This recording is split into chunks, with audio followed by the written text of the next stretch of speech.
We're back. It's been a long time. I know. Not much has happened since we've left. What? You know, it's kind of sad that nobody commented, like, when's the next episode of Brad and Rach, the Kids Are in Bed coming out? No one cares. No one cares. Yeah. Oh well. Oh well, we're making it At least anyway. you're still here. Yes, thank you for coming back. You handful of people, you. Oh, we appreciate you. Yes, cheers. It's been a heck of a week. Oh my gosh. This has been... I feel like I say things like this a lot, but I really feel like this has been the hardest week of my life. I think I can tell you it has been. How? Your stress level is maxed out. 100%. Yeah, I mean, you're just not your usual self. He literally said, "You're a joy to be around." Yeah, that was not a literal. That was a really mean thing of me to say. It was accurate. I'm not a joy to be around. But I do want you to know that I love you and you're my best friend. Oh, thanks. So. Don't make me cry. Okay. Eloise, baby Eloise had surgery. Had her major abdominal surgery. It was crazy.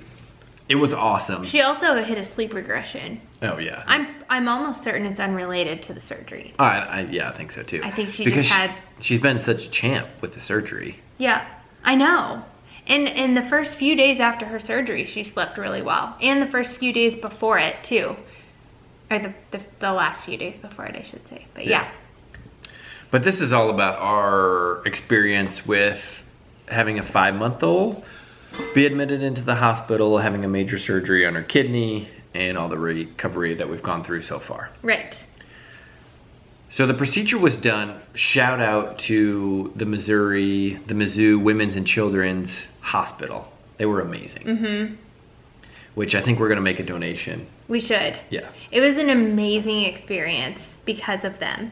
Dr. Mambuatsi was our doctor. Mm-hmm. I can't imagine a better pediatric doctor, period. Mm-mm. Even, pediatric urologist especially, but. She was obviously a phenomenal doctor, phenomenal surgeon, has a great track record, but is so personable and will joke with you but can be serious when things are serious and can be like really comforting and can validate all of your concerns, all while having this candor. She's amazing. Yes. I think the best part about her, so she came in mid-surgery. Eloise was still like literally open during the surgery, and she came in to update us, and she showed us a picture of, baby Eloise open, her 2 ureters, and the stent that was going into. So what they did, they connected the 2 ureters and they put a stent in there so that it wouldn't close up. And she literally showed us a picture, and she called the 1 ureter a sausage. Mm-hmm.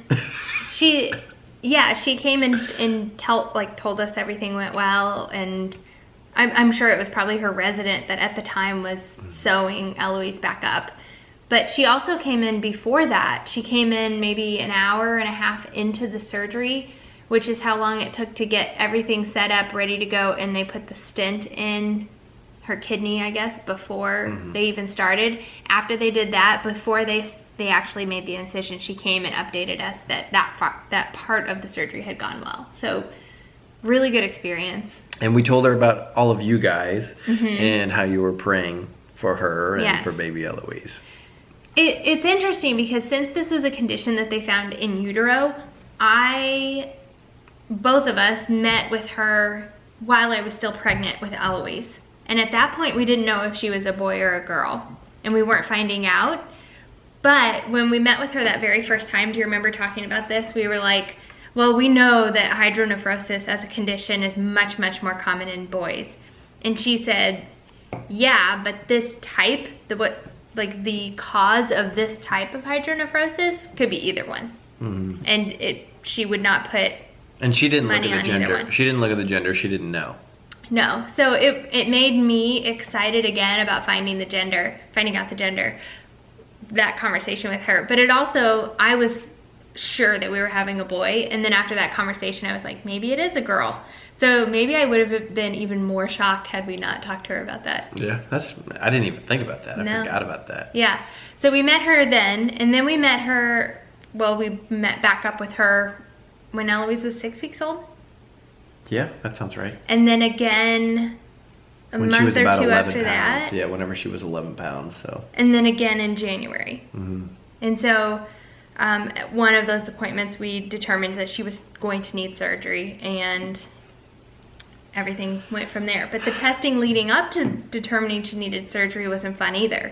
So in my mind, I was 100% gung-ho surgery from the first time we met with Dr. Mambuatsi. Why? I guess just because I had that much confidence in her as a provider, in her judgment. And it just seems like, well, a lot of our YouTube subscribers, reached out and, talked about their story and how surgery is better sooner rather than later. Makes sense. Right, exactly.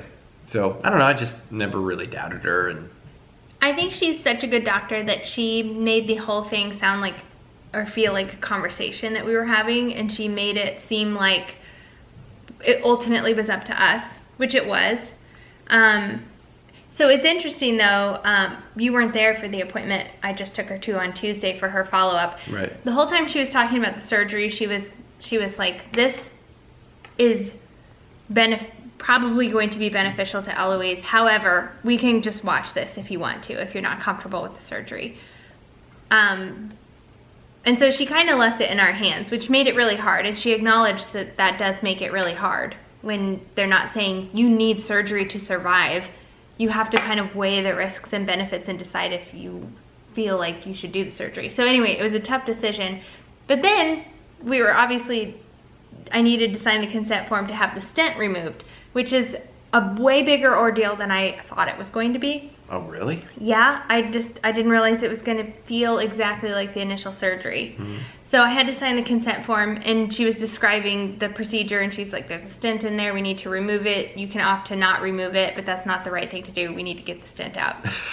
So it was totally different from the conversation of initially having the surgery to obviously going under to have the stent removed. Interesting. But that's not the right answer. You need to get the stent out. So I don't know, it was just kind of interesting. Yeah, that's funny. I also forgot in our regular vlogging channel to talk about why, when I got my facial, why it was so funny what happened during my facial. Turns out the girl who was doing my facial, we got to talking, and if you're new here, I don't get facials all the time. I'm not like a facial girl. It was her birthday present for me. So I don't want to sound like Prissy. What? Hoity-toity. Hoity-toity. What? I said prissy. Prissy? Is that a word? Yeah, for prissy. sure.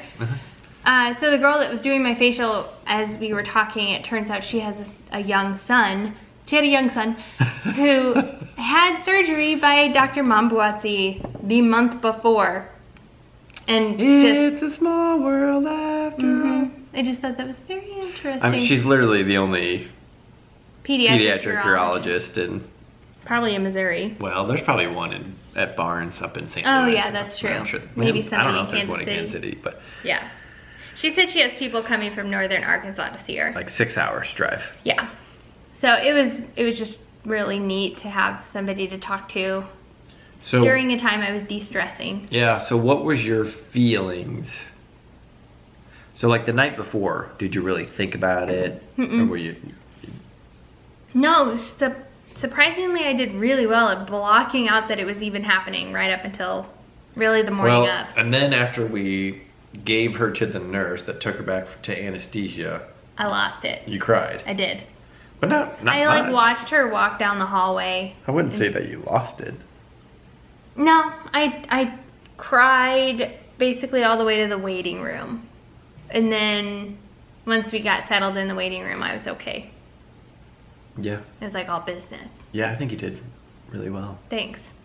I think I did better than I thought I would. Yeah, you definitely did better than I thought you would. Really? Yeah, totally.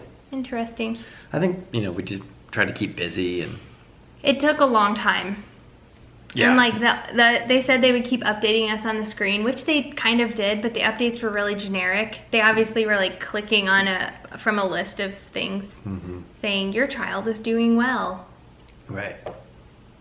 And one of them that they picked was one that didn't make sense. What was it? It was like, we hope you have a wonderful recovery or something. And there was still like 2 hours left. Oh.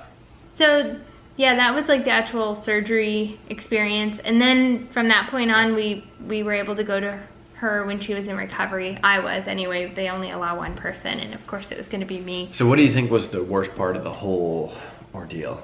I guess probably the first day that we were in the hospital. I mean, it ended up being really good. It was much better than I thought it was going to be. She didn't seem like she was in much pain unless we were moving her. And so I guess the worst part of it was that first day of like not knowing how to handle her. Like not knowing how to pick her up where she wouldn't be hurting. And right. I didn't want to pinch her catheter or pull her catheter. And all the lines were pretty short, so you had to be super careful. She had IVs and I just, like a lot of tubes and cords, and she was plugged into a lot of things, and I wanted to hold her and nurse her without all of the stuff that I had to. She's been going through a phase where she's not super easy. Like she needs to be like swaddled up and held tight to nurse. I don't know what it is. Yeah. So to have all that stuff in the way made it more difficult, but. Is she still doing that? Not as bad. Yeah, it seems like it's a little bit better. Yeah. So, I don't know. Luckily she was really sleepy and just wanted to sleep and nurse anyway, so. What do you think was the hardest part? Yeah, I would say after we gave her to the nurse and just kind of like followed in the hallway, like it was awkward. Followed the nurse as she was carrying Eloise into the operating room. Yeah. Like I almost cried. Did you really? Yeah, and I'm not a crier. Just because, I was sad that I knew that she was, gonna be hurting. Yeah. Even though she probably wasn't because she went to sleep. And, But yeah. I know, it was tough. It was just kind of awkward because we were in this room waiting to be taken to the OR, and she was asleep in Brad's arms. Like we had Brad hold her because she couldn't eat, obviously, and I didn't want to be the one holding her if she wanted to try to nurse. And so Brad was holding her, she fell asleep in his arms, and then the nurse came to take her and took her. She woke up, and then we all walked down this long hallway together, and it was like, why didn't you just let him hold her until the last possible moment, then pass her off? Right. So then we parted ways, and I could see her face as she was leaving. Like we had our eyes locked. It was rough. So there was another girl in the waiting room that looked exactly like you did, like the beet red eyes. Like you could tell that obviously you were crying. Oh, the girl that you were sitting next to. Such a tough place to be. Everyone did look. All the women in the waiting room looked pretty riddled with worry. Men were sleeping. I'm not this man, but I was gonna say I wasn't sleeping. Pretty much the rest of the men. There were a few recliners in the room, and the men had those and were reclined, catching a snooze. Like, this is great. We got a babysitter. It must be nice to be a dude and not. It is pretty nice. It's really nice. Okay, I think that's probably about. Yeah. We're good. If you have any questions, please leave them in the comments. If you want to continue to pray for baby Eloise in her recovery, we would appreciate it. We're not out. I don't want to say we're not out of the woods. But we're not out of the woods. We're not out of the woods. We still don't know if we're still in the woods. Yep. We still don't know if this is gonna work. We still have to go back to the operating room and have a stent removed. She has to go back under. She has to fast again. We have to be at the hospital at 5:30 in the morning. That is a procedure that has the potential for complications again. Like, we still have all of that to go through, and hope that it all goes well, and then hope that this is something that was worthwhile, because we don't know. Totally. Well said. Yeah. All right. So hit that subscribe button if you want to follow us on our journey, get notifications when we release a new vlog. Hit the thumbs up button that just lets other people that don't watch this video should watch it. Exactly. All right, bye. Bye.